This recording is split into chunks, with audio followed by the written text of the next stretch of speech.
reforma a la Ley Federal del Trabajo, se realizaron cambios estructurales.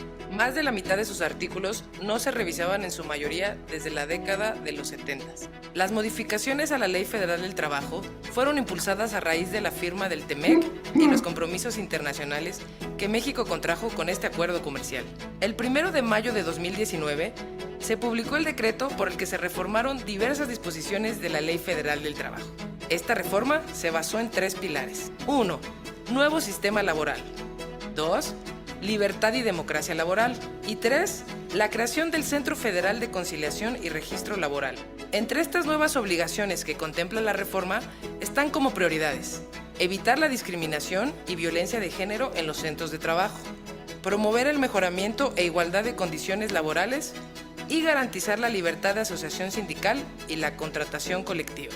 Dada la profundidad y trascendencia que estos cambios han traído en la vida laboral de nuestro país y para apoyar el cumplimiento de México con sus compromisos ante el TEMEC, la Fundación Panamericana para el Desarrollo, PADF por sus siglas en inglés, lidera en México un proyecto de capacitación y formación de capacidades a empleadores del sector automotriz. En colaboración con la Secretaría del Trabajo y Previsión Social, así como con los gobiernos de los estados de Guanajuato, Estado de México, San Luis Potosí, PADF ha firmado convenios de colaboración para apoyar al mayor número de empresas del sector automotriz. PADF, a través de alianzas con los clústeres automotrices de esas entidades y junto con la Industria Nacional de Autopartes, la Red Nacional de Clústeres, las principales cámaras empresariales del país y el Consejo Nacional de la Industria Maquiladora y Manufacturera de Exportación, ha acompañado a los empleadores del sector automotriz a mejorar las condiciones laborales de las y los trabajadores mexicanos. Este proyecto de acompañamiento a la industria automotriz inició en 2020 y cuenta con el financiamiento del Departamento del Trabajo de Estados Unidos y está dedicado a brindar apoyos a las medianas y pequeñas empresas del sector automotriz en el proceso de implementación de la nueva normativa en materia laboral.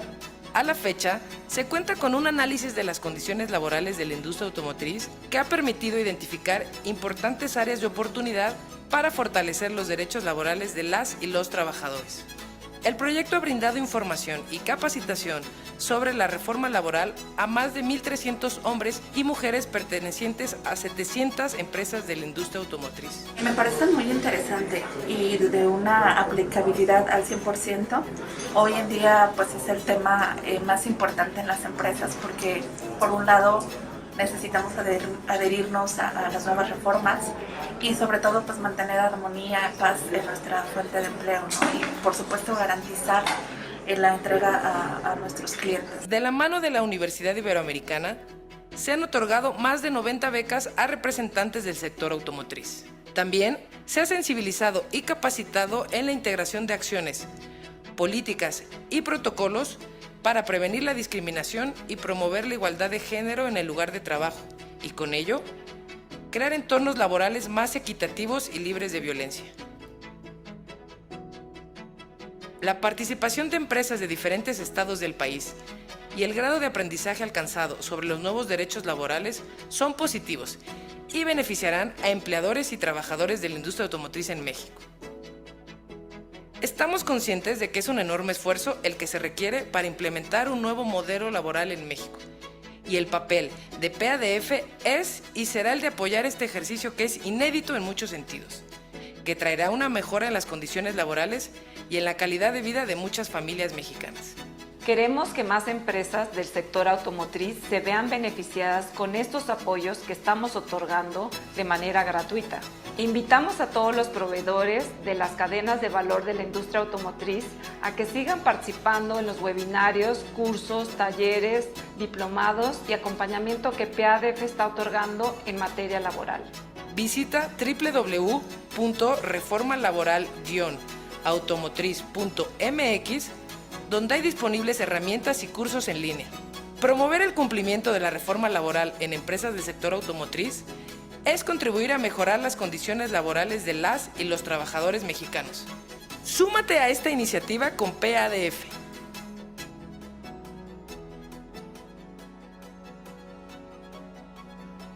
Buenas tardes a todas y a todos. En el nombre de la Fundación Panamericana para el Desarrollo, PADF México, les damos la más cordial bienvenida a este webinario sobre los retos y escenarios actuales en la legitimación de los contratos colectivos. Me da mucho gusto ver que tenemos ya casi 100 personas que están aquí con nosotros conectándose para ver este webinario. Quiero agradecer primeramente a nuestras colegas Sandy Pérez, agregada laboral de la Embajada de los Estados Unidos, Elisa Crespo, presidenta del Clúster Automotriz del Estado de México, de Partners of the Americas, que nos ayudaron también a realizar este webinario. Está Ingrid, bienvenida, Darlene Rojas. También está el maestro Diego Alberti Gatica Noriega, que es coordinador general de verificación del Centro Federal de Conciliación y Registro Laboral, Manuel Lozano, y así como Martiniano Rivera, gerente de Relaciones Laborales del Grupo CAR. Bienvenidos todas y todos. En el marco de este proyecto que tenemos de la reforma laboral, como vieron en el video, hemos visto que en el mundo del trabajo en México se transformó desde mayo del 2019, por lo que se inició un proceso que devolvió a las y los trabajadores el derecho a decidir. Con ello se pretende garantizar su derecho a elegir libremente a sus representantes y también a conocer y, por qué no, también validar sus contratos colectivos. Como todos ustedes saben, quedan muy pocos días para concluir este proceso de legitimación de los contratos colectivos de trabajo, que es un compromiso asumido entre Estados Unidos, Canadá y México. Por lo que el día de hoy va a ser muy interesante este espacio de reflexión, que se hablarán de estos retos y escenarios actuales para la legitimación de los contratos. Así que los invito a escuchar a estos grandes panelistas que tenemos. Y le voy a dar el uso de la palabra a Fernando Toriz, quien es el director del proyecto. Sean bienvenidos y bienvenidas. Muchas gracias, Valeria. Un saludo a todas y a todos. Muchas gracias por el tiempo para acompañarnos. Y pues bueno, empezamos esta sesión primero con algunas palabras que consideramos muy importantes de parte de la agregada laboral de la Embajada de Estados Unidos en México, Sandy Pérez. Sandy, te daría la palabra. Muchas gracias, Fernando. Muchas gracias, Valeria. Buenas tardes. Yo soy Sandy Pérez Rousseau.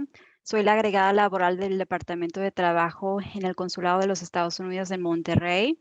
Les mando un saludo a todas y a todos reunidas aquí, en especial el licenciado Gatica del Centro Federal, licenciado Lozano, licenciado Rivera y a la licenciada Rojas, nuestros panelistas de hoy. También quiero agradecer a la PAF por la oportunidad de estar con ustedes el día de hoy, en especial a Valeria y a Fernando por haber invitado. Además, quiero agradecer la presencia de la INA, los clústeres, incluyendo a Elisa Crespo, y al personal de la POA, Ingrid Ceballos. Agradecemos su asistencia hoy. Como agregada laboral, siempre es un placer poder platicar y participar en estos eventos donde vemos oportunidades para trabajar con el sector privado. Nos vemos como una fuente de información y de apoyo para los empleadores en este proceso de transformación del sistema laboral mexicano y sobre todo en este proceso de legitimación de los contratos colectivos de trabajo, quien, como saben, próximamente se vence el plazo límite para validarlos. La reforma laboral mexicana marca un esfuerzo histórico para reformar completamente el sistema de justicia laboral mexicana y restablecer nuevas instituciones, procedimientos y obligaciones democráticos que aseguran la libertad sindical y el reconocimiento efectivo del derecho a la negociación colectiva. Entre ellas figuran nuevas obligaciones para los empleadores, en particular, funciones específicas reservadas para los empleadores en la obligación de someter a votación todos los contratos colectivos existentes antes del 1 de mayo de este año, que es el tema de hoy. En nuestro trabajo colaborando con los empleadores, los agregados laborales, entendemos que hay mucha incertidumbre sobre cómo serán las relaciones laborales en sus plantas en 3 meses. Por ende, esperamos la intervención de los panelistas para poder aprender con mayor detalle sobre estas obligaciones y cómo llevarlos en nuestros lugares de trabajo en las semanas que aún faltan para poder legitimar los contratos colectivos. En el DOL, estamos convencidos que el sector privado aquí reunido puede servir de ejemplo para la comunidad empresarial de México y para los empresarios de otros sectores económicos. Las decisiones que tomen todos los días en sus lugares de trabajo están creando una nueva era de democracia laboral y estableciendo relaciones laborales modernas en México. Agradezco su asistencia y atención y les deseo un buen seminario. Muchas gracias. Muchas gracias, Andy, por las palabras. Y ahora le voy a dar la palabra a una importante aliada y mejor amiga, Elisa Crespo. Ella es presidenta ejecutiva del Clúster Automotriz Regional del Estado de México. Muchas gracias, Fernando, y reciban un fuerte abrazo y, por supuesto, nos congratulamos con estar con ustedes y con las más de 118 personas que se han conectado a este webinar. En retrospectiva y volteando a 3 años atrás, cuando comenzó este proyecto, realmente el transitar hacia estas empresas que ya han sido capacitadas y también conocer la satisfacción de grandes colaboradores que han pasado ya por la capacitación por parte de la Universidad Iberoamericana, realmente es muy satisfactorio ver cómo la industria automotriz ha alineado estos grandes esfuerzos, justamente porque estamos totalmente claros que esta revisión era una revisión necesaria hacia nuestra industria, y ver cómo los derechos humanos cada vez van conquistando más espacios legítimos. Creo que es un gran logro de esta industria de la cual México se siente muy orgulloso, pero más orgulloso ver cómo existen fundaciones como PADF que está dispuesto a hacer un gran equipo de trabajo con todas las vinculaciones que ha hecho posible para que este proyecto sea un verdadero éxito para nuestro país. Me congratulo con todos y por supuesto también con los colegas que tienen un gran conocimiento y que han venido a compartir con nosotros este conocimiento con las empresas. Muchísimas gracias y desde luego mi reconocimiento a la Red Nacional de Clústeres que gracias a esta acertada decisión es un proyecto que no solo ha aterrizado a 3 estados, sino que hoy amplía para que además otros estados puedan tener este gran beneficio, como lo ha obtenido San Luis Potosí, Guanajuato y Estado de México. Muchísimas gracias a todos y que tengan una muy buena tarde. Muchas gracias, Elisa. Y pues bueno, también queremos saludar y agradecer la presencia a Ingrid Ceballos, que viene en representación de la Fundación de la Partners of the Americas, perdón. Ella es directora de un proyecto que también está orientado a apoyar en varios rubros a la implementación de la reforma laboral. Entonces, Ingrid, muchas gracias por tu participación y te doy la palabra. Muchas gracias, Fernando. Buenas tardes a todos. Muchas gracias, Valeria. Nada más agradecerles el espacio para poder tener estas colaboraciones. Somos 2 proyectos. Nosotros, el objetivo que tenemos es sensibilizar sobre la reforma laboral y los empleadores es una de nuestras poblaciones objetivo. Entendemos que pues este cambio, como nuestros compañeros han recapitulado, de la reforma laboral ha sentado pues muchos retos para el sector empleador en cómo conocer bien todos los procedimientos para avanzar y siempre avanzar en cumplimiento. Sabemos que la legitimación es un primer proceso que los empleadores tienen que, pues, primer reto, pero después es solo la puerta de entrada para entrar a una dinámica en la que pues los sindicatos tendrán una vida muy activa, muy democrática, todas las revisiones de los contratos, todas se tendrán que someter a la consulta de los trabajadores y pues son nuevos retos y nuevas dinámicas y esperamos que estos espacios pues les contribuyan para que ustedes puedan continuar con su cumplimiento. Muchísimas gracias.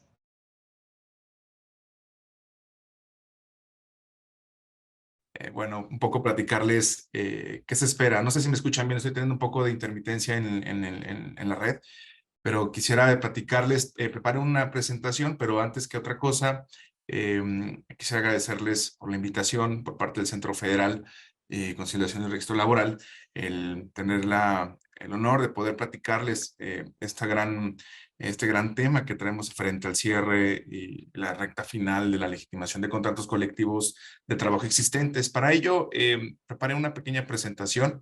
No sé si hay oportunidad de que la puedan compartir en su lámina 2.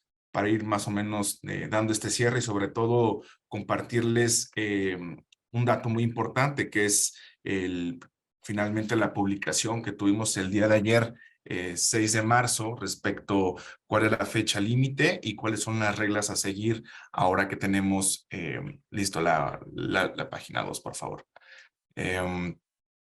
Lo que tenemos encima con este reto principalmente es la fecha límite que tenemos es 1 de mayo. Esto es un compromiso asumido, lo sabemos muy bien desde el 11º transitorio de la reforma del 1 de mayo del 19. Esto es algo que ya es el común saber de todas y de todos. Sin embargo, el Centro Federal de Conciliación y Registro Laboral emitió en el Diario Oficial de la Federación el día de ayer un acuerdo aprobado por la Junta de Gobierno en el que esclarece cuáles son las reglas a seguir ante esta última recta de legitimación. Esto significa que a partir del 1 de mayo es el día último para registrar cualquier evento de consulta dentro de la plataforma de legitimación del Centro Federal. Sin embargo, vamos a poder ejecutar o realizar aquellas consultas todo hasta el 31 de julio de este año. Entonces, tenemos un colchoncito para poder llegar a cabo estas consultas durante mayo, junio y julio, donde terminaría ya el cierre de este registro y de todas las constancias que en su caso se expidan. Y de ahí me va a permitir dar un dato. Hoy hice el corte de los contratos colectivos legitimados que tenemos actualmente y traemos un número de 13,468 contratos colectivos que tenemos actualmente en plataforma. También dar un dato muy importante que es cuál es la cantidad de sindicatos registrados a la fecha, que son 4,034. Los eventos realizados que hemos generado son alrededor de 26,000 a 26,000, 27,000 más o menos de eventos de consulta que hemos tenido. Estamos hablando de 25,790,000 y tantos y fracción de trabajadores que se han consultado, y de contratos colectivos terminados tenemos un dato de 165. Entonces, ¿qué sucede con este frente al cierre de la legitimación de contratos colectivos? Primeramente es la primera prueba de ácido que tenemos a la par de la reforma. Ya la legitimación de contratos colectivos, una vez que finalice, comenzaremos con el cierre de esta primera etapa y daremos pauta a las constancias de representatividad viendo la secuela de aquellos contratos colectivos que no se hayan legitimado en su oportunidad. Para ello es bien importante poderles platicar sobre cuál es la actividad verificadora dentro de los procedimientos de democracia sindical, que finalmente son 4 los que tenemos. Como ya lo comentamos, el primero de ellos es la legitimación de los contratos colectivos. En segundo término, la revisión de aquellos contratos colectivos iniciales y sus revisiones integrales, las constancias de representatividad y la elección de directivas sindicales en el acompañamiento y la duda razonable, que es un dato que tampoco se ha explicado mucho. Pero brevemente voy a explicarles el 2, 3 y el 4 de estos puntos, que por ejemplo los contratos iniciales que devienen de una constancia de representatividad o aquellas revisiones integrales que hemos hecho bianuales, que también se han anexado en algunos ejemplos con revisiones salariales, y las constancias de representatividad que hemos tenido en sus 2 facetas, cuando han sido por contienda, como lo hemos visto en algunos casos tipo Panasonic, como lo vimos en su momento con General Motors, que suceden cuando 2 sindicatos quieren contender por la representatividad de ese contrato que subsecuentemente se puede negociar y desde luego del depósito y firma del mismo. Subsecuentemente viene la revisión y la consulta de este contrato. La elección de las directivas sindicales cuando sucede este acompañamiento y la reposición por duda razonable, que es uno de los frentes que tenemos ya en el último corte de legitimación de contratos colectivos. Algo que tenemos que, me han preguntado muchísimo ahorita en el cierre, es si podemos hacer una revisión integral y una legitimación a la par.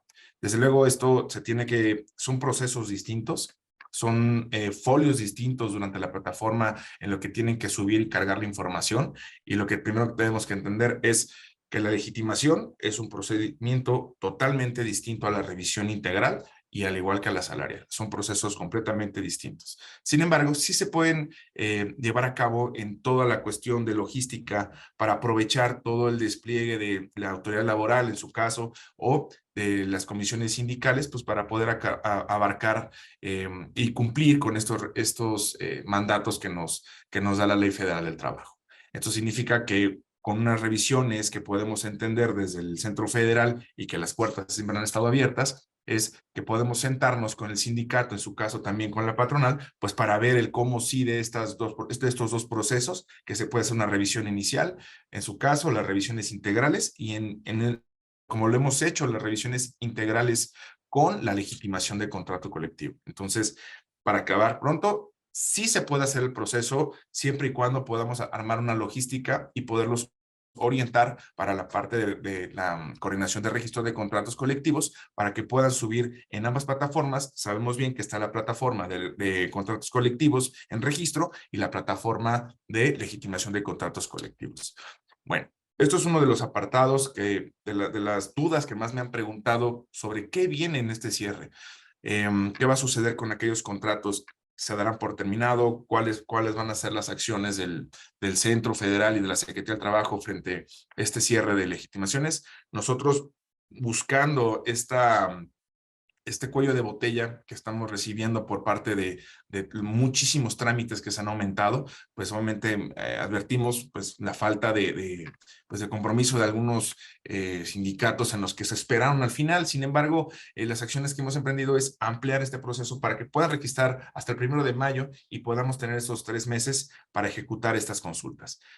De no ser así, pues estos contratos, como lo marca el 11º transitorio, se tendrán que dar por terminado, garantizando siempre que estas prestaciones de ley y las condiciones de trabajo que ya se tenían se respeten. ¿Cómo va a haber eso? Existirán en su momento operativos por parte de la Coordinación General de Verificación y desde luego con los compañeros de Inspección Federal del Trabajo que acudirán para revisar estas condiciones y obviamente tendremos también una hotline para poder identificar este tipo de violaciones para que en su momento la autoridad laboral pueda acudir y revisar estas circunstancias y en su momento pues levantar las sanciones correspondientes o lo que refiera con base en este incumplimiento de la legitimación del contrato colectivo y de estas prestaciones, asegurando así la libertad sindical y los derechos laborales colectivos protegidos. Entonces, me gustaría un poco, si podemos pasar a la lámina número 3, por favor. Muchas gracias. Para esto, el Centro Federal, en agosto del año pasado, publicamos los lineamientos generales para los procedimientos de democracia sindical, que si bien es cierto, son estos procesos que son sometidos a un voto personal, libre, secreto y directo, pues como ya lo explicaba hace un momento, de estos 4 procedimientos que ya conocemos, pareciera que es lo mismo, pero no todos los organiza el sindicato. ¿A qué me refiero? La legitimación del contrato colectivo lo organiza el sindicato, el empleador brinda las facilidades, al igual que en las revisiones integrales brindan las facilidades el empleador y así lo lleva el sindicato. Pero ¿qué sucede con aquellos procesos que no son así, que no devienen de esta naturaleza? Que son los contratos colectivos que apenas se van a negociar, y me refiero específicamente a la constancia de representatividad. Cuando viene una solicitud de adhesión, en este momento el Centro Federal, al ver que existe un sindicato que está contendiendo por otra, para contener sobre ese contrato colectivo, sobre la representatividad de ese sindicato que está obteniendo la constancia, va a una votación que organiza desde cero el Centro Federal. Así sucede de la misma forma cuando existe una reposición en elección de directivas sindicales, cuando existe esa reposición por duda razonable, que es un principio que tenemos contemplado en el 371 bis. Cuando sucede de esta manera, pues el Centro Federal organiza de cero estos procedimientos. Eso significa que la parte que le toca al Centro Federal es las mamparas, las comisiones, la elaboración del padrón, etcétera. Entonces, todo el material electoral es expedido por el Centro Federal en estos 2 procesos. Es importante hacer esa diferenciación, un poco para explicarles de por qué deviene este lineamiento general de democracia sindical, en el cual explicamos en términos muy generales cuáles son el objetivo que se pretende con esto. De entrada, respetar el voto personal, libre, secreto y directo. Se dotan a los verificadores nuevas facultades para velar por los derechos laborales colectivos en este ánimo de democracia sindical, y lo que se trata de verificar es y salvaguardar son los principios democráticos de certeza, legalidad, independencia, imparcialidad y máxima publicidad. En este instrumento legal que tenemos se incluyen reglas esenciales como es el voto electrónico, que voy a hablar un poco al respecto para darles el tiempo a mis compañeras y compañeros panelistas. ¿Qué sucede con toda esta reglamentación de los observadores electorales en los procesos de democracia? ¿Qué sí se puede hacer, qué no se puede hacer? Y sobre todo las inconformidades para los procedimientos de democracia sindical y de negociación colectiva que no se traten de legitimación de contratos colectivos. Vamos a la siguiente, por favor.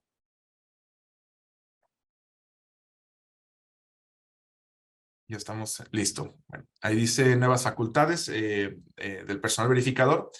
Como lo mencionaba, es bien importante este lineamiento en el que se dotan mayores facultades a las personas que verifican estos procedimientos, en el cual se puede solicitar el acuse de la entrega del contrato colectivo de trabajo con al menos 5 días de anticipación para verificar que las y los trabajadores hayan conocido este contrato colectivo que se va a someter a una revisión o en su caso a la legitimación. También puede revisar que se distribuya en el lugar del trabajo el material de difusión de la consulta, que este punto ha sido medular, sobre todo en aquellos asuntos que hemos tenido derivado de alguna queja comercial, ha abonado muchísimo para que estos materiales informativos no desinformen a los trabajadores, sino todo lo contrario, que conozcan que el día de la elección del procedimiento de democracia sindical del que se trate, conozcan perfectamente cuáles son sus derechos laborales, qué se va a votar exactamente y cuáles son los mecanismos en los cuales se pueden inconformar. Entonces, el punto número 2 es una parte que nosotros abonamos en el lineamiento de democracia sindical y sobre todo en el 3, que es realizar estas verificaciones previas que ya lo hemos hecho desde la legitimación de contratos colectivos, que hacemos estas investigaciones previas durante y después en los procedimientos, que significa que nosotros podemos constatar desde antes con una visita de verificación extraordinaria. Acude el personal de verificación al centro de trabajo para poder revisar que estos materiales, por ejemplo, si se están difundiendo, qué es lo que se está difundiendo al interior del centro de trabajo, si existen los pósters, estas famosísimas cartas de neutralidad por parte de la empresa, el sindicato, para velar sobre un piso parejo respecto al procedimiento del que se trate. Además, poder revisar las convocatorias que se hayan publicado en los lugares de mayor afluencia que tengamos dentro del centro de trabajo, por ejemplo, en los checadores, en las entradas, en las mamparas que se tienen, inclusive hasta en los baños. Ahora bien, uno de los puntos más importantes que destacan de estas nuevas facultades es cancelar las consultas previa autorización del centro. Eso significa que en cuanto nosotros tengamos un acto de simulación en el que ya nos ha pasado en algunos asuntos que hemos acudido a consultas en las que se trata de meramente un acto de simulación o dicen, ¿saben qué? Nos encontramos en el domicilio para la consulta y sucede que, no, pues sabes que no es en este lado, este no es el domicilio correcto, pero más adelante, a 5 cuadras adelante, pues se tiene el domicilio. Pues este tipo de consideraciones se pueden cancelar o se pueden suspender las consultas atendiendo a estas irregularidades graves, como por ejemplo, no tener el domicilio correcto, por ejemplo, llegar y que no se encuentren las mamparas, no existe una comisión sindical, no se encuentren con urnas transparentes, que no se cuente con el material electoral avalado por el centro, que por lo menos cumpla con la secrecía del voto. Y desde luego parte de las investigaciones en el punto número 5, que es realizar estas entrevistas a las personas trabajadoras, que ha sido uno de los puntos muy debatibles al interior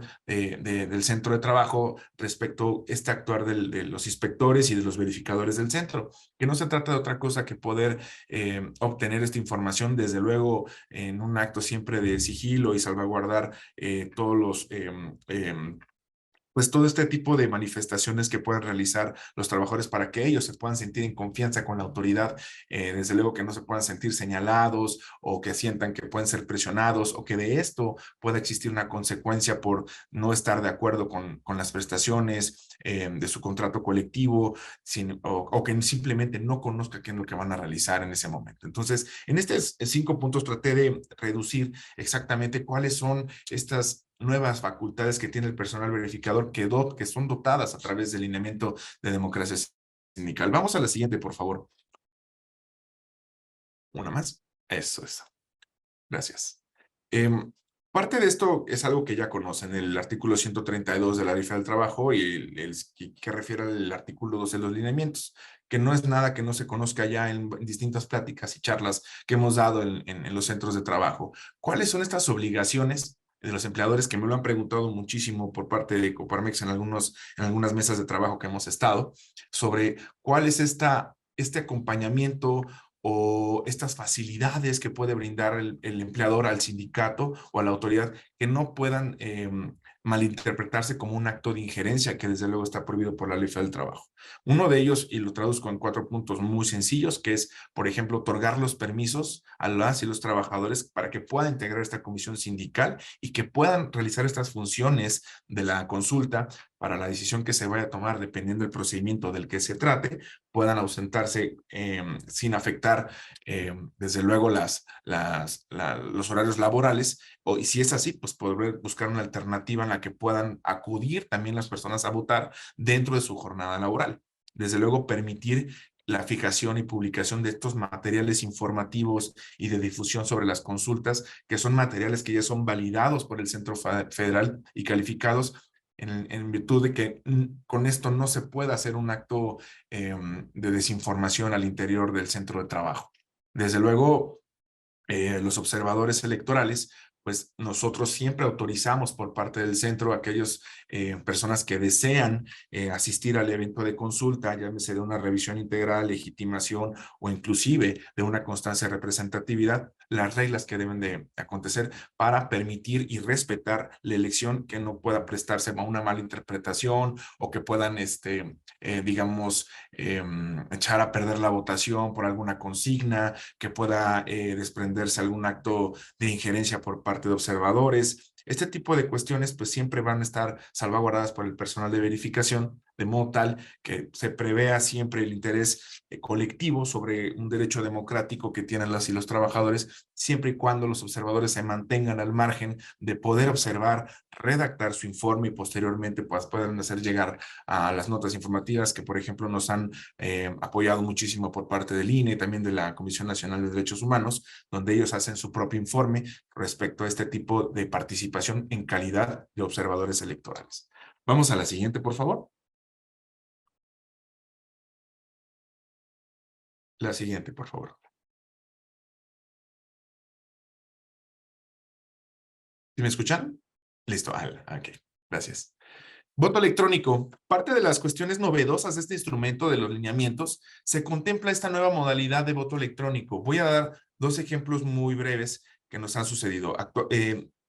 Hace 2 semanas tuvimos la oportunidad de hacer por primera vez a través de Sirvolab, que es la plataforma electrónica que tiene la Secretaría del Trabajo y que se utilizó para la elección de directiva del secretario general de Pemex, que también hicimos en una reposición por duda razonable cuando se trató de ANDA. Y por tercera ocasión lo estamos implementando ahora en una revisión integral que fue con la compañía Telcel, que hablábamos de 24,000 trabajadores. Fue un éxito esta votación. ¿Se permite esta herramienta? Sí. ¿Cómo debe de ser? Pues se tiene que justificar. Lo hemos hecho también, próximamente lo vamos a hacer con los marinos también, con los mercantes y con todos aquellos trabajadores que se encuentran en diferentes lugares de la República, que por los horarios de trabajo que tienen, que suben al buque y bajan, no tienen esta oportunidad por los horarios que se tiene, dada la naturaleza de su trabajo. En este sentido, lo que hacemos es poder brindar esta herramienta que siempre y cuando se pueda justificar por las necesidades del servicio propias de la rama de industria de la que se trate, etcétera, pues nosotros podemos dar y prestar esta asesoría y plataforma que es gratuita por completo para poder llevar a cabo este proceso de democracia sindical. Entonces, lo que quiero decir, ya hemos hecho legitimaciones también, ya hemos hecho revisiones integrales y además hicimos una por duda razonable en elección de directivas.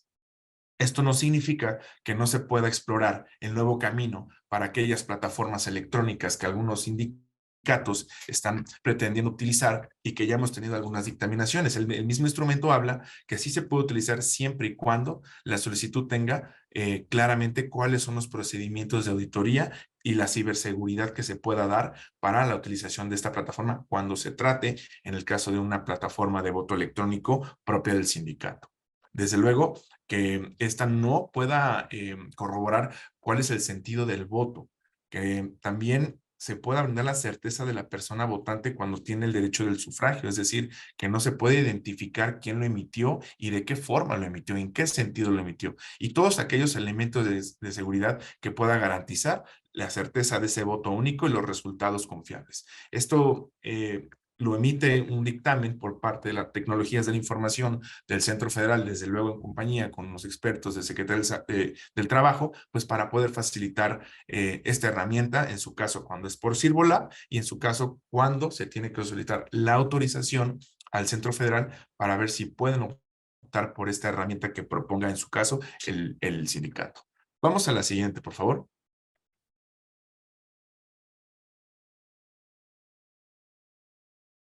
Gracias. Como les decía, me estoy yendo un poco, bueno, estoy yendo muy rápido, pero vamos al tema de observación electoral. ¿Cuáles son aquellas facultades de los observadores? La primera es que van a poder estar presentes durante el evento, siempre y cuando se encuentren identificados.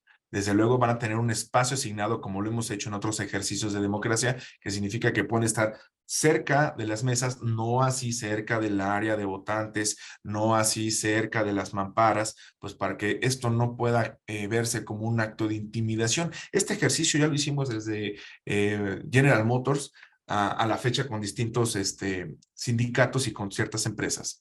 Además, esto también poder, como les decía, pueden hacer un informe, presentarlo en el centro dentro de los 5 días posteriores a la consulta. Desde luego, no podrán obstaculizar a las autoridades o a la comisión sindical en el ejercicio de las funciones, en el circulado de la gente, en la fila, en lo que está entregando las boletas electorales, etcétera. Desde luego, tampoco deberán de abstenerse de externar cualquier expresión en contra de los sindicatos. Se trata de prevalecer en un ánimo y un terreno pacífico de igualdad en la que puedan los trabajadores votar en secrecía y su propia voluntad. Desde luego no van a poder declarar resultados preliminares cuando todavía se encuentran en el tema de la votación. Desde luego todos los informes, juicios o conclusiones pues no tendrán un efecto vinculante para la resolución del centro. Sin embargo, esto no significa que si ellos pueden identificar alguna irregularidad, se pueden acercar con el personal de inspección o en su caso con el personal de verificación, pues para hacerle llegar estas inquietudes que en su caso ya también los hemos hecho, insisto, desde General Motors a la fecha. Entonces, nos ha preguntado mucho cómo pueden subir estas personas para participar dentro del procedimiento. Bueno, usualmente nosotros dejamos, cuando se trata de legitimación, en el @legitimacionayuda, que es el correo que tenemos para hacer llegar todos estos datos, en el que debe de contener este escrito de solicitud firmado, desde por lo menos 7 días antes de la elección, en el que puedan manifestar el nombre, la intención, la copia de identificación vigente, cuál es la pretensión de acudir a este evento de consulta, si es una cuestión académica o demás. Desde luego, este objetivo o la pretensión para que puedan acudir debe de ser neutral, imparcial y que sea muy claro. Es decir, no puede haber alguna injerencia por parte de ellos o que tengan una intención per se para el apoyo a algún sindicato, a la empresa, etcétera. Siempre se trata de salvaguardar esta neutralidad como observadores durante el proceso de democracia sindical. Ahora, vamos a la siguiente, por favor. Listo, gracias. Este es otro de los datos que nos han plasmado en muchas dudas que se han dado respecto a qué sí pueden hacer los sindicatos y no, y cuál es el actuar o la responsabilidad que debe de asumir el sindicato al proyectar este tipo de información al interior de los centros de trabajo. Bueno, esto lo referimos en un concepto que ya existe en materia electoral, que es la propaganda sindical. Y aquí entra la propaganda sindical realizada por los sindicatos, que sí puede informar el sindicato al interior. ¿Cuál es el sindicato participante? ¿Cuáles son los datos de la contienda y el cargo que van a ocupar cuando se trate de aquellos procedimientos de elección de directiva? ¿Cuáles son las prestaciones contenidas dentro del contrato colectivo o en su caso la revisión o el convenio de revisión que se va a someter a consulta? ¿Cuáles son las propuestas de mejora que tengan las personas contendientes al sindicato? En este caso, cuando se trata de constancia de representatividad con una solicitud de adhesión.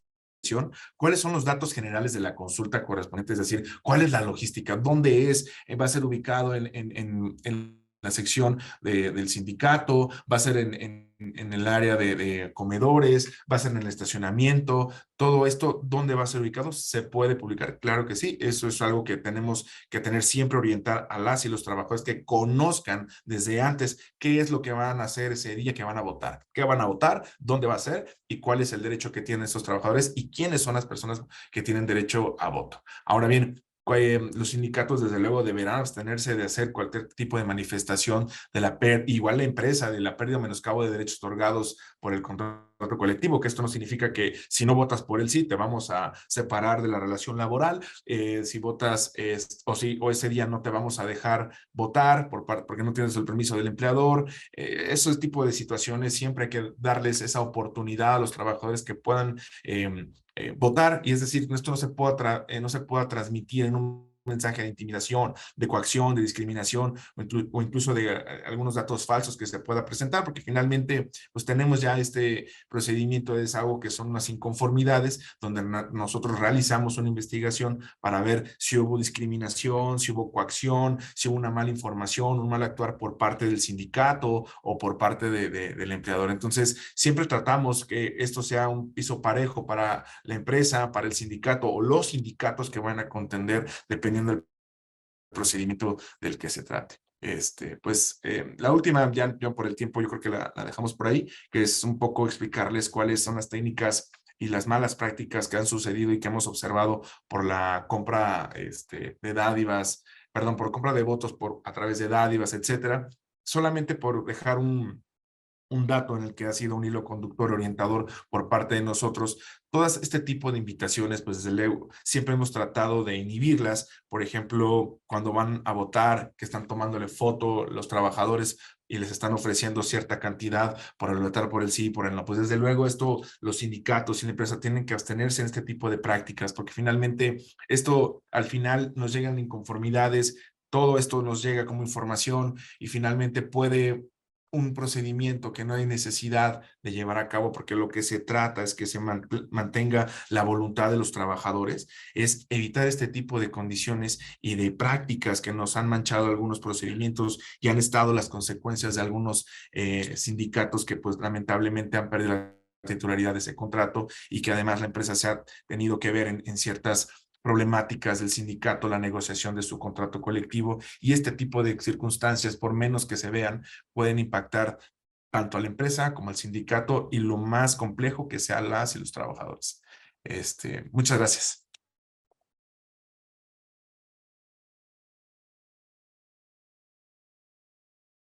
Muy bien, muchas gracias a todos los compañeros panelistas. Muchas felicidades al maestro Diego Gatica, ha sido muy contundente con lo que acaba de explicar. Y voy a permitirme yo hacer algunas observaciones. Siempre que me han invitado a platicar sobre ese tema, yo digo, bueno, por ley, el responsable de la legitimación del contrato, de los contratos colectivos de trabajo, deben ser los sindicatos. Entonces, deberíamos invitar a un sindicato a que nos diga qué hacen para legitimar. Sin embargo, bueno, pues estamos en un grupo empresarial y queremos conocer qué hacen las empresas para poder avanzar en estos términos de cómo llevar a buen puerto estos procesos. Quiero comentar antes de poner la presentación que cuando tú has llevado una vida sindical activa, cuando las cosas se han hecho previamente correcto, es muy difícil que tengas temor, que tengas miedo, que entres en pánico ante los nuevos lineamientos. A nosotros nos tocó empezar con los procesos de legitimación el día 18 de diciembre del 2020 y nuestro último proceso fue el día 6 de septiembre del año pasado, por lo que pudimos transitar en todos los escenarios desde que fue responsabilidad de la Secretaría del Trabajo, cuando ya toma la responsabilidad del Centro Federal de Conciliación y Registro Laboral, y con todos y cada uno de los cambios, porque ha habido varios cambios, en donde primero era de una manera, después de otra manera. Digo, no ha cambiado lo esencial sigue siendo lo mismo, digamos un poquito la forma en cuanto a las maneras de comportarse que ya nos mencionó el maestro Diego respecto a lo que hacen los inspectores, pero sin embargo todo de ir sobrellevando, cuando vuelvo a repetir, cuando no tienes nada que ocultar y cuando las cosas se hacen correctamente. ¿Qué se hace durante la legitimación? Bueno, lo dijo muy claramente el maestro, tenemos que respetar y hacer que las cosas se hagan de acuerdo a lo que dice la ley, en donde el patrón tiene que dar todas las facilidades al sindicato para que pueda llevar a cabo este proceso, como proporcionar los espacios físicos, permitir la difusión de las convocatorias, otorgar los permisos, permitir que las personas trabajadoras acudan a votar, fijar en los lugares de mayor visibilidad las convocatorias, los resultados y demás, y disponer las medidas necesarias para garantizar la seguridad de los trabajadores y los comisionados. Y todo lo que el centro disponga para que sea adecuado. Esto es dar las facilidades que se están haciendo. Muy importante, y vuelvo a repetir, este es el punto que nosotros hicimos mucho énfasis en todos lugares. Está prohibido hacer injerencia para que el proceso sea limpio y sea transparente y que verdaderamente digamos lo que es nuestra filosofía, el que la gente es lo más importante y entonces tenemos que respetar su derecho a la libertad y a la democracia sindical. Entonces no tenemos que caer en situaciones de injerencia en este proceso.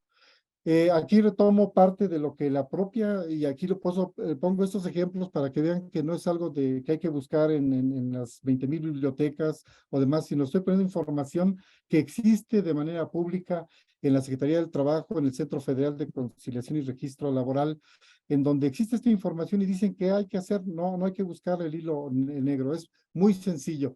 Entonces paso a seguir que el sindicato defina la hora, el día de la consulta y se revisan todos los pormenores de dónde va a ser, qué se va a publicar y ellos ya nombran su comisión, se firma el acuerdo de respeto y demás. Esa es la primera parte.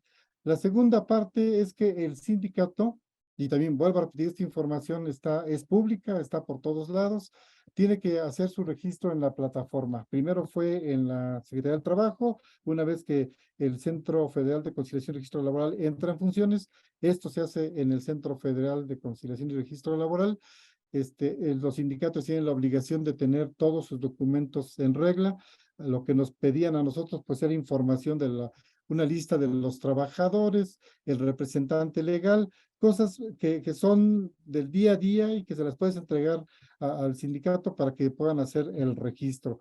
Una vez que se registra, la misma plataforma emite 3 documentos, que es la convocatoria, en donde dice el nombre del sindicato, el lugar y hora donde se va a llevar a cabo la convocatoria, y donde se dice que se cita a todos los trabajadores agremiados a que acudan a emitir su voto.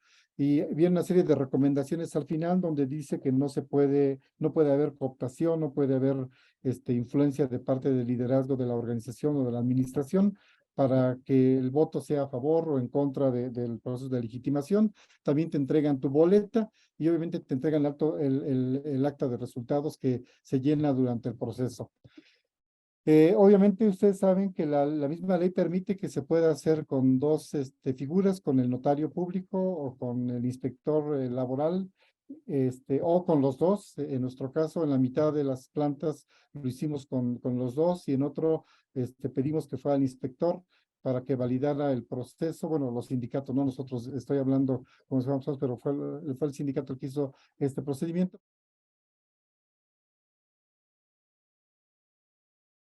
Muchas gracias, Manuel, por la presentación y a nombre también de American of the Partners.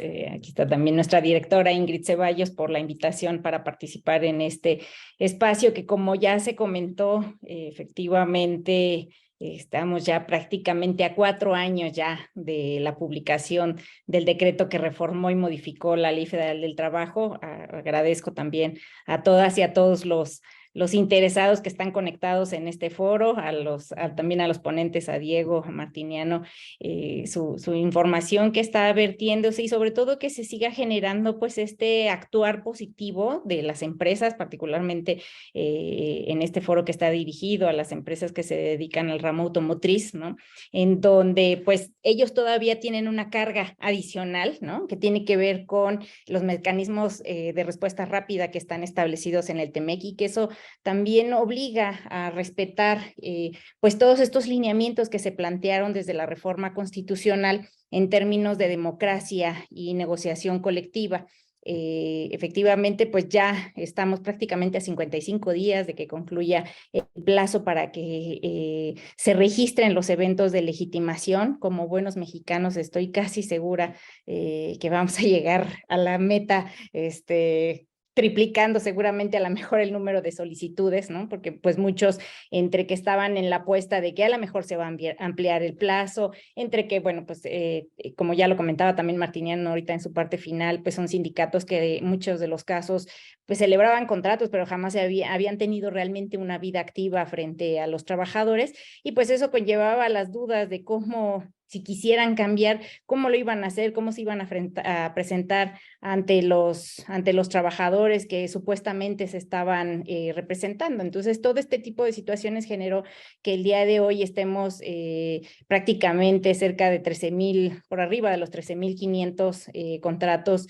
legitimados, que cerca más o menos de 100, si no mal recuerdo, de estas solicitudes, los propios trabajadores han votado en contra, ¿no?, de esa legitimación de los contratos colectivos, en donde vemos también un actuar, pues en este caso ya más activo de los propios trabajadores en decidir que el fondo principal de ese voto no fue tanto en decidir si ese contrato colectivo o no continuaba vigente, sino más bien si ese sindicato lo seguía representando, ¿no? Porque al final, pues el efecto final era, si bien se daba por terminado ese contrato colectivo, pues el hecho era que finalmente ese sindicato ya no iba a tener representación particularmente frente a esos trabajadores. Y ojo que también pues seguramente en su momento cuando realizaron su registro como organización sindical ante las juntas, pues seguramente en los listados de los padrones de trabajadores afiliados, pues por ahí pueden aparecer los nombres de ellos que no necesariamente respondían a la realidad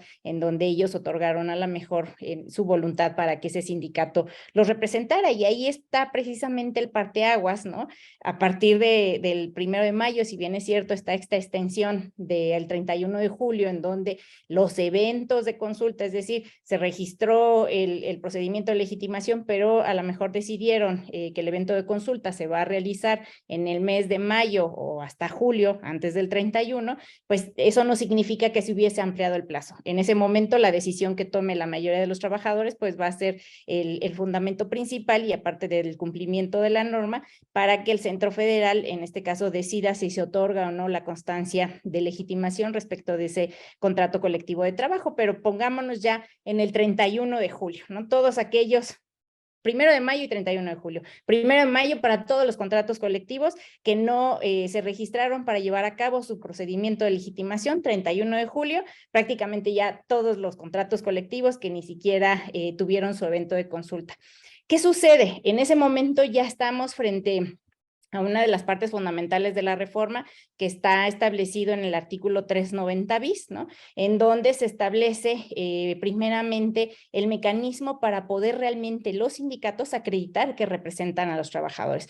¿Por qué me pongo en este supuesto que estoy hablando específicamente de la constancia de representatividad? Porque una vez que el contrato colectivo se da por terminado, en ese momento ese centro de trabajo, particularmente los trabajadores que eran cubiertos por ese contrato colectivo de trabajo, quedan en la libertad en primera instancia para organizarse, ya sea ellos de manera libre en una organización sindical, o bien para decidir si buscan la representación de un sindicato para buscar en su momento dado la celebración ahora de un nuevo contrato colectivo.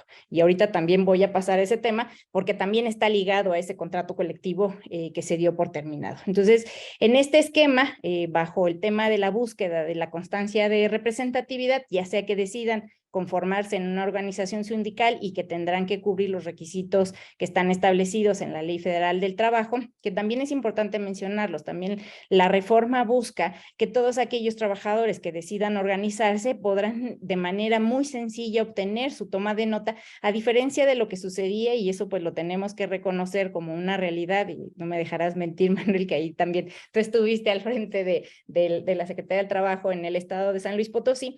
donde pues muchas veces también influían las circunstancias políticas, en donde pues bajo esos mecanismos pues muchas veces no se otorgaban las tomas de nota. También había ciertas injerencias para decidir o no si se daban o no las tomas de nota. Yo lo digo por la experiencia también que me tocó vivir al frente de la Junta Local de Conciliación de la Ciudad de México, en donde pues también influían esas circunstancias. Yo recuerdo, digo, y a lo mejor ahorita a raíz de que el día de mañana es el 8 de marzo, particularmente donde se conmemora y se reivindica los derechos de las mujeres, la decisión que en su momento costó el de poder o no otorgar la toma de nota para las mujeres trabajadoras del hogar, ¿no? Entonces, todo ese tipo de circunstancias, si los trabajadores, en este caso, cumplen con los requisitos de ley, es decir, son más de 20 trabajadores, ¿no? O el mínimo que son 20 que establece la ley, se encuentran, llevan a cabo su asamblea, deciden quiénes integrarán esa organización sindical, cuál será su objeto fundamental, que además debemos de recordar que el sindicato pues se constituye principalmente para buscar la mejora de las condiciones de los propios trabajadores y además en este caso pues generar pues todas las condiciones que ahora ya en la Ley Federal del Trabajo se establecen que deberán de incluir dentro de sus estatutos, principalmente el proceso de elección de las dirigencias, que también transita por el tema del voto personal libre, directo y secreto, también cubrir la cuota de género, es decir, deberán de garantizar que también haya una participación particularmente de género, y además el tema fundamental que tiene que ver con la rendición de cuentas, ¿no? Cada 6 meses ellos deberán de estar rindiendo un informe en donde se establezca particularmente en qué se gastó las cuotas que ellos reciben como parte de las cuotas sindicales, que esto también transita dentro de uno de los cambios que se establecieron en la Ley Federal del Trabajo, en términos de que si los trabajadores, a pesar de estar afiliados a la organización sindical, le informan a la patronal en términos de que no quieren que se les realice el descuento de esa cuota sindical, la patronal está obligada a no realizar ese descuento de la cuota sindical, y independientemente de que pueden seguir afiliados. El tema del pago de la cuota sindical no está ligada a permanecer dentro de la organización sindical. Entonces, cubriendo estos requisitos, van a hacer su solicitud frente al Centro Federal, que ahora será la única instancia que tiene estas facultades de registro, se otorgará la toma de nota, y una vez que otorguen, en este caso obtengan la toma de nota, o bien si optaron por el camino, particularmente los trabajadores, de decidir que a lo mejor alguna organización sindical ya existente sea la que los represente, el siguiente paso será el tema de la constancia de representatividad. Esta constancia de representatividad, principalmente el sindicato lo que debe de acreditar es que por lo menos representa al 30% de los trabajadores que están, en este caso, en ese centro de trabajo o en esos centros de trabajo, si bien el contrato colectivo va a cubrir varios centros de trabajo. Entonces, tendrá, en este caso, que buscar el convencimiento de mínimo ese 30%, y el documento que deberá de ingresar, fundamental, que es como el documento base para que el centro pueda estar otorgando esta constancia de representatividad, tiene que venir en donde vienen los datos generales de los trabajadores, es decir, debe de venir especificado el nombre del trabajador, la fecha de entrada a ese centro de trabajo, como en este caso su CURP, y la firma autógrafa de cada uno de los trabajadores, de donde ellos están conscientes y que otorgaron su voluntad para que ese sindicato los representara. Esta documentación, además de que también, eso es importante mencionarlo, porque pues esta documentación también se presentaba antes en las juntas, se presentaban las actas de asamblea, donde prácticamente todos los trabajadores habían firmado esas actas de asamblea, habían participado. En algunos casos, los propios estatutos establecían que ese tipo de elecciones o de ese tipo de asambleas, la votación se daba a mano alzada. Actualmente la ley ya no lo permite, todo este tipo de procesos de votación, ya sea para elección de dirigencias o para la determinación del sindicato que los represente, son a través del voto personal libre, directo y secreto. Entonces, en ese sentido, el centro, y me voy a atrever a hablar un poquito también del centro, porque me tocó vivir esa experiencia también en el centro, en donde se corrobora por parte de los funcionarios que efectivamente esta información pues compagine con la realidad. ¿Y esto qué significa? Pues que efectivamente en primera instancia esos trabajadores existen, porque muchas veces pues los listados que se presentaban a veces a lo mejor eran personas que ya hasta habían fallecido, ¿no? Que las personas actualmente existen. ¿Y cómo se puede corroborar? Ese listado que se les pide a las organizaciones sindicales ingresen en el Centro Federal, de manera automática se corrobora con la base de datos de RENAPO, es decir, con la CURP, y se verifica que efectivamente esa persona existe en una primera instancia. Luego, ¿cómo se corrobora si esos trabajadores realmente están laborando en ese centro de trabajo? Bueno, pues en el cruce que se hace con la base de datos del IMSS, es decir, se cruza la base de datos y automáticamente también la plataforma arroja el número de trabajadores que están registrados en ese centro o en esos centros de trabajo de conformidad con de las personas empleadoras los hayan registrado ante el Seguro Social. Entonces, estos dos datos son fundamentales. Ahí no acaba el tema, ¿no? ¿Qué va a suceder? Porque también puede surgir la duda, y yo recuerdo mucho cuando apenas empezaba a discutir este tema de la reforma, donde un abogado patronal me preguntaba, bueno, ¿y cómo vamos a garantizar que efectivamente esos trabajadores pertenecen a lo mejor al centro de trabajo que yo represento, ¿no? ¿Qué garantías también tienen las empresas empleadoras en donde pues no sea solamente un tema de extorsión, ¿no? Como también se generaba y que fue una de las justificaciones que se dieron en algún momento para los contratos de protección. Entonces, el centro también corrobora, no solamente en papel, sino en sitio, y ahí no me dejará de mentir, seguramente en su siguiente participación el maestro Diego Gatica va a comentarles, verifican a través de los funcionarios el que efectivamente estos trabajadores, en primera instancia, le dicen, tú firmaste este documento, realmente tú conoces a ese sindicato, realmente es tu deseo que ese sindicato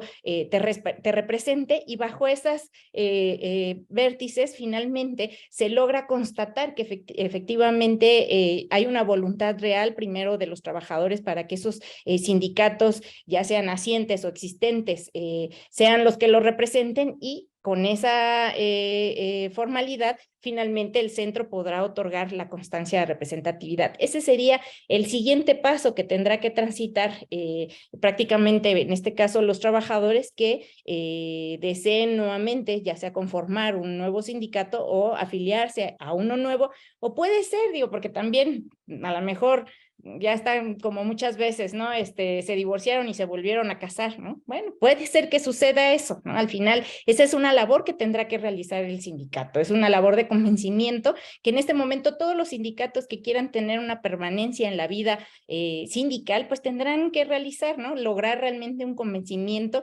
el realizar una actividad real frente a los trabajadores, sobre todo de representación, de buscar mejoras en sus contratos colectivos. Hoy en día creo que a partir de este momento y del 1 de mayo o del 31 de julio, hay un cambio radical en el sentido de que los contratos colectivos ya no podrán estar simplemente establecidos en las prestaciones que establecen la ley. O sea, un contrato colectivo, y lo digo así de claro también, digo, a lo mejor el sector automotriz salva esa situación, pero hay muchos otros contratos colectivos que prácticamente se daban por depositados y simplemente contemplaban las prestaciones de ley. Es decir, no adicionaban ninguna otra prestación que mejorara realmente las condiciones de los trabajadores. Entonces, en ese sentido, pues difícilmente, si el sindicato está buscando mejorar las condiciones de los trabajadores, pues va a buscar celebrar un contrato colectivo que le otorgue las prestaciones que ya están establecidas en la ley. Entonces, ese va a ser también pues algo que obligue particularmente a los sindicatos a mejorar su interactuar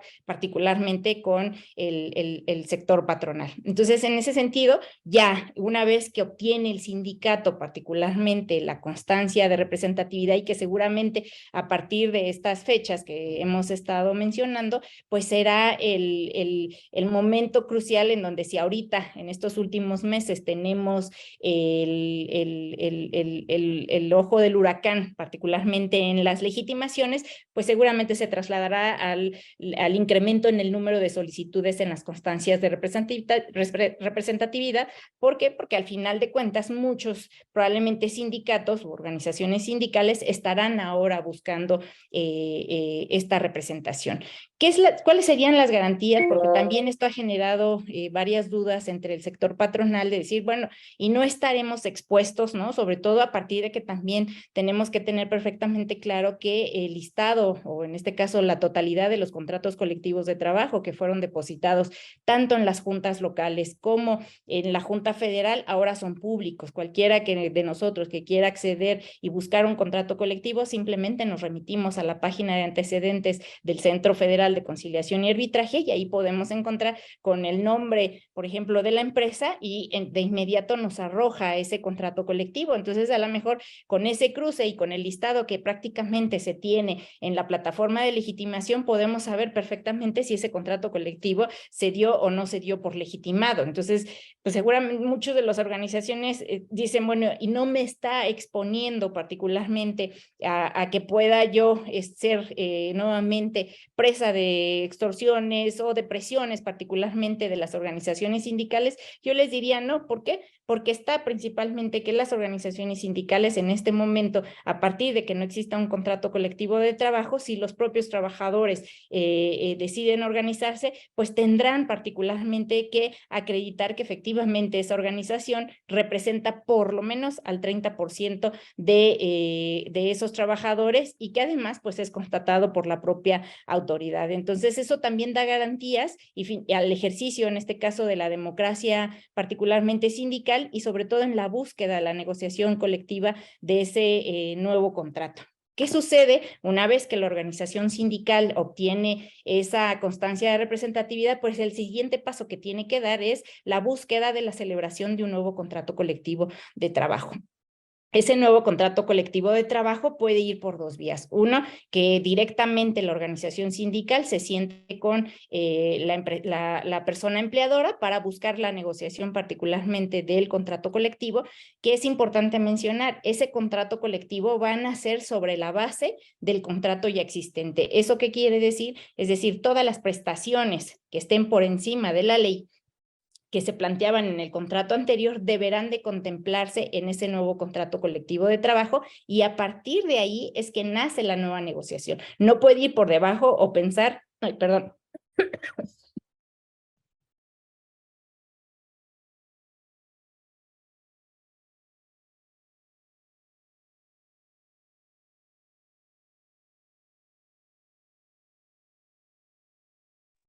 Perdón, eso me pasa por hablar tan rápido y espero que me esté dando a entender. Ya en algún otro foro decía, yo me arranco y me voy derechito.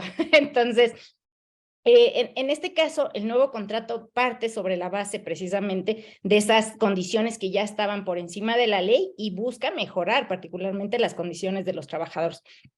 Entonces, esa negociación puede ser de manera directa con la persona empleadora o bien seguir la vía del emplazamiento por firma de contrato colectivo de trabajo. ¿Cuál es uno de los requisitos esenciales que le van a pedir?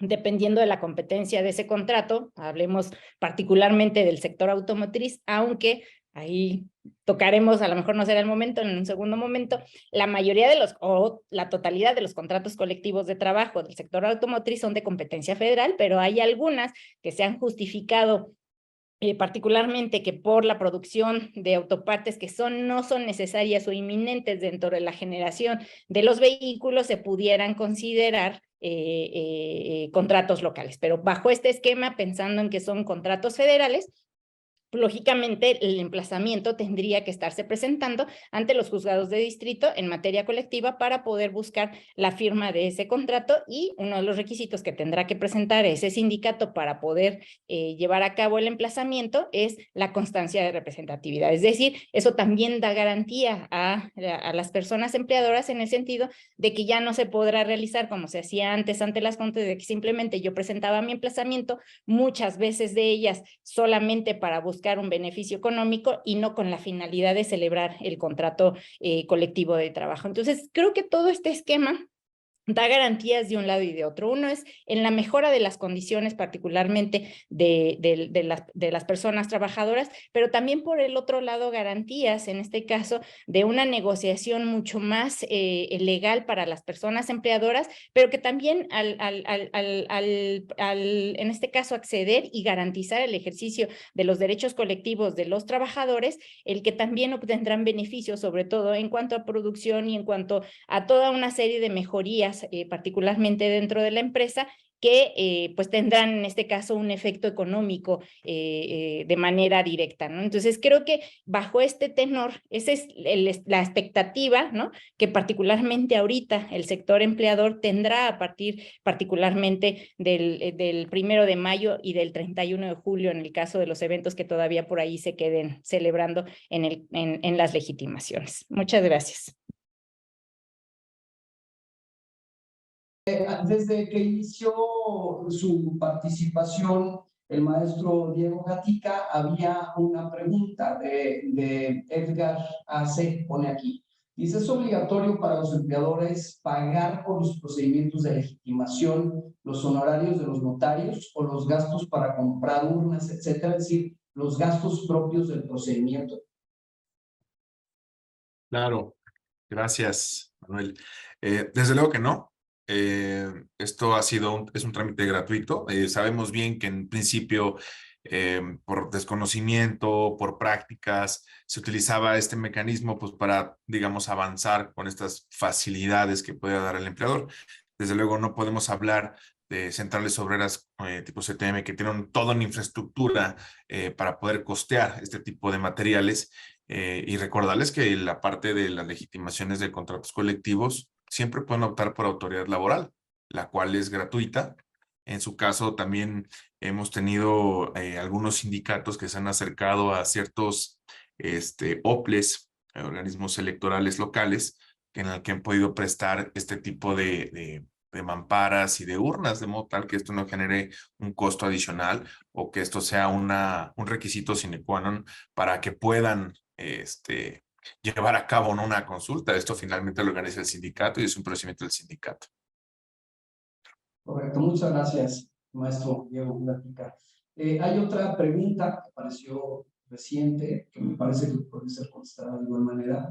Responde, creo yo, al representante del Centro de Conciliación. Dice, ¿qué se puede hacer si el contrato colectivo de trabajo no está en la página de antecedentes registrales, pero se tiene el acuerdo de depósito? Sin embargo, no está el expediente en la página, es decir, supongo que se tiene el antecedente de depósito ante la autoridad anterior, local o federal de conciliación, sin embargo, no se encuentra en los antecedentes registrales ya del centro.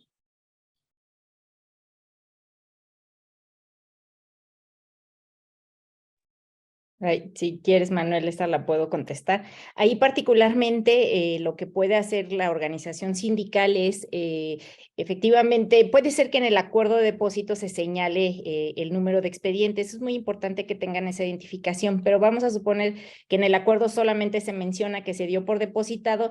Tendrán que agregar un escrito libre dirigido ahí y agregado al archivo del contrato colectivo de trabajo en donde señalen que pues al final saben de las sanciones que impone la Ley Federal del Trabajo, ¿no? Y que en esos términos ellos tuvieron, o la junta correspondiente dio por depositado el contrato colectivo y que hasta ese momento no les ha sido notificado alguna revocación respecto del depósito del mismo contrato. Y ese documento, lógicamente, debe ir firmado por el secretario general del sindicato y agregarlo como parte del propio archivo electrónico del contrato colectivo de trabajo en su trámite de legitimación.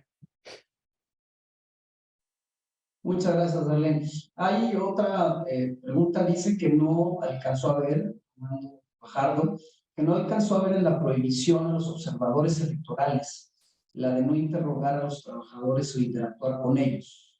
Claro.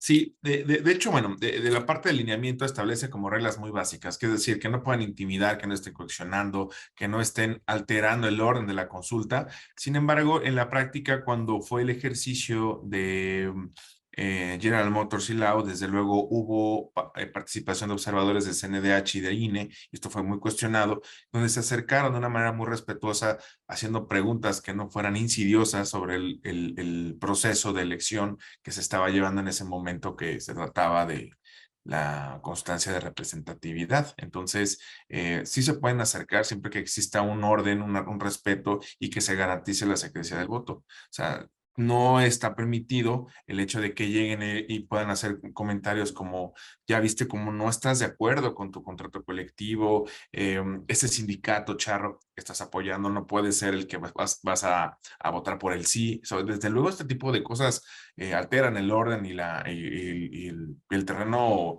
parejo y pacífico que debe de llevarse en una consulta. Entonces, desde luego está y mi buen amigo Armando le contesto, no. Desde luego siempre vigilamos este tipo de intervenciones y siempre se tiene que solicitar ante la autoridad, en este caso ya es el inspector, el verificador, para hacer este tipo de testimonios para garantizar que no estén alterando el orden en ese aspecto. Muchas gracias. Una pregunta para Martiniano. Dice, ¿cómo hacer para promover la neutralidad en los procesos de legitimación en las empresas? Es decir, ¿alguna buena práctica que pueda recomendar Martiniano, con quien ya ha tenido la experiencia en estos procesos desde el punto de vista de la empresa? ¿Cómo promover esa neutralidad entre los trabajadores, atendiendo esa fina y delgada línea que hay de no ocasionar una posible malinterpretación de intromisión? Sí, gracias. Creo que es muy sencilla la respuesta. El tema es dar capacitación a los directivos y a todos los jefes de las personas sindicalizadas para que conozcan del proceso y que les quede muy claro pues, cuál es el papel de la empresa, como vuelvo a repetir, el que se le den los permisos a la gente para que pueda ir a votar y que bajo ninguna circunstancia ellos puedan emitir comentarios a favor o en contra del proceso. Esto es algo que da buen resultado, el que a la gente que está relacionada con los trabajadores sindicalizados reciban esta información, porque no pueden ser ajenos o no podemos decir que no participan o en el sentido de que ellos tienen que saber de qué está pasando para que eviten tener algún tipo de comentario o injerencia con el proceso. Dejar muy claro, y eso, por ejemplo, fue lo que nosotros hicimos, que ellos solamente tenían que otorgar lo que decía la ley, que eran los permisos, los tiempos, y de que aunque hubiera mucho trabajo, aunque hubiera mucha situación de urgencia de algún proceso, tenían que darle la facilidad al trabajador para que fuera a votar. Eso es lo que yo recomendaría, comunicación a este tipo de mandos para que eviten entrar en algún proceso de injerencia. Correcto, muchas gracias, Martiniano. Bien, hay un par de preguntas más, no más, me refiero a las que están en el chat. Me recomiendan PADEF pedirles que si hay alguna otra pregunta que quisieran hacer o pasáramos a más de las dos que quedaron pendientes, con todo gusto se van a tomar. Eventualmente se les pasarán para respuesta a los ponentes que el día de hoy nos acompañaron para que las puedan responder. Para pasar entonces ahora a una presentación final, que si quieren ahora vamos a invertir un poquito el orden, vamos a empezar con Darlene, al tiempo que van a pedirles de PADEF que nos hagan favor de contestar la encuesta de salida. Entonces, si no tienen inconveniente, ponemos la encuesta de salida para que la tomen del QR al tiempo que vamos a pedirle a Darlene nos haga sus comentarios finales. Muchas gracias, Darlene. Muchas gracias. Pues yo creo que nuevamente reiterar que esta reforma es la reforma más trascendente en los últimos 100 años, sobre todo en la Ley Federal del Trabajo, en donde se está buscando pues mejorar particularmente las condiciones de los trabajadores. Y en este sentido también creo que es una gran oportunidad para las empresas para mejorar las propias condiciones internas, ¿no? Creo que al tener espacios pues más sanos en cuanto a tema del respeto de los derechos, van a generar mejores condiciones económicas y todo esto conlleva particularmente al cumplimiento de una serie de normativas. Si bien es cierto, todos los procedimientos que actualmente están establecidos en la Ley Federal del Trabajo en términos de la contratación colectiva implican una participación específica, por lo menos en cuanto a la tramitología de las organizaciones sindicales, pues no deja de lado la participación previa que al final tiene que haber por parte de las personas empleadoras en la negociación propia de los contratos colectivos y el ejercicio pleno de estos derechos colectivos. Entonces, creo que al final este nuevo esquema de negociación también permite que al interior de las empresas pues, se puedan tomar acciones preventivas desde el sentido de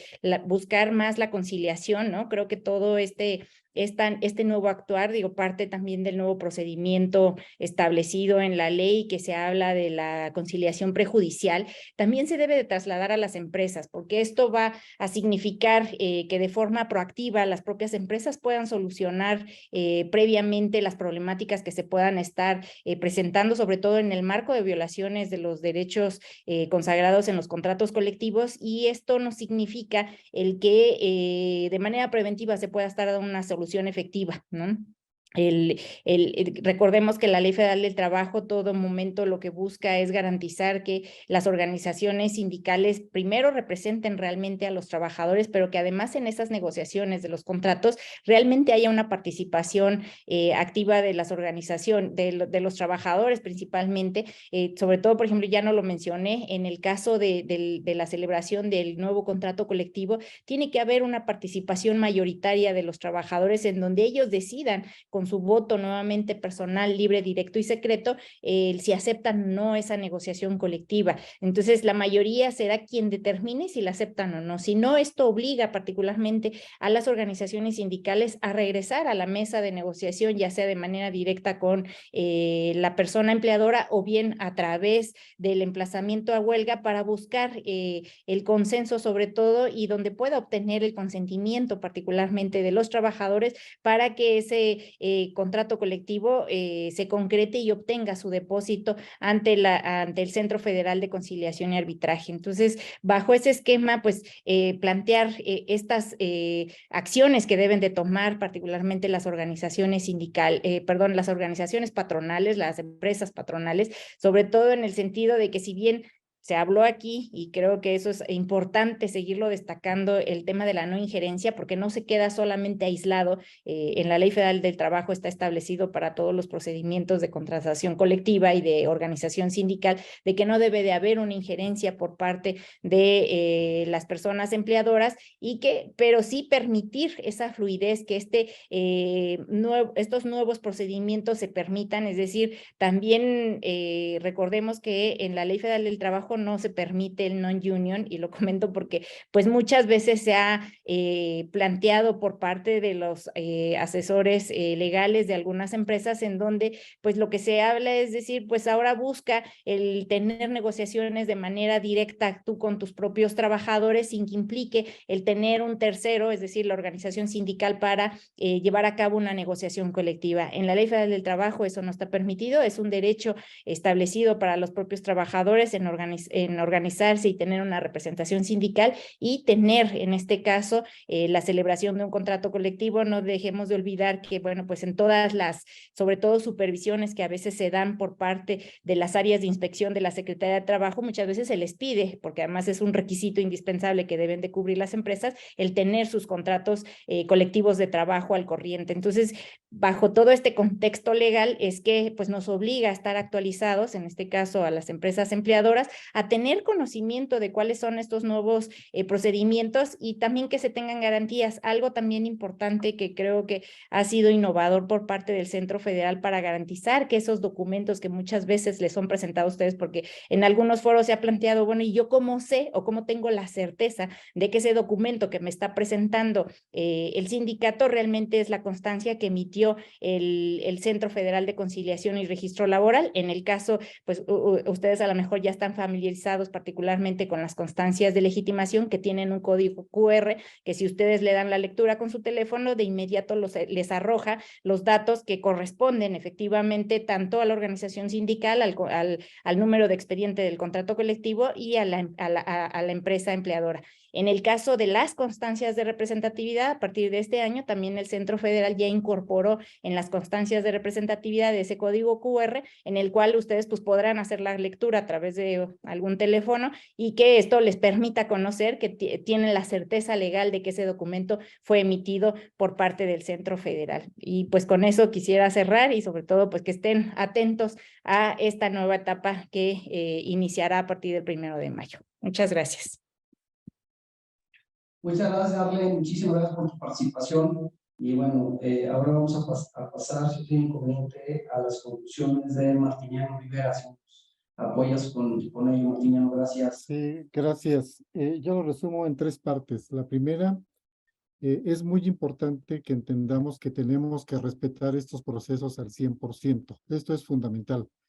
Si las empresas nos damos la tarea de respetar los procesos al 100%, pues que la gente que tenga que ser del otro lado, el sindicato, haga su chamba para que los procesos fluyan y respetar en todo el momento el resultado de lo que la gente decida. Eso sería un primer comentario. Un segundo comentario, he platicado con algunos empresarios que nos han buscado para alguna recomendación y he notado mucha desconfianza hacia la autoridad. Entonces yo les diría, la verdad es que yo no he visto en los procesos que nosotros vivimos algo que realmente debiera preocuparnos. Yo creo que tenemos que confiar en lo que está haciendo tanto la Secretaría del Trabajo en la primera instancia y después el Centro Federal.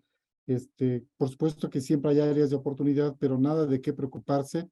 Yo creo que tenemos que dar el voto de confianza porque al final, todo mundo estamos en este proceso para que esto camine.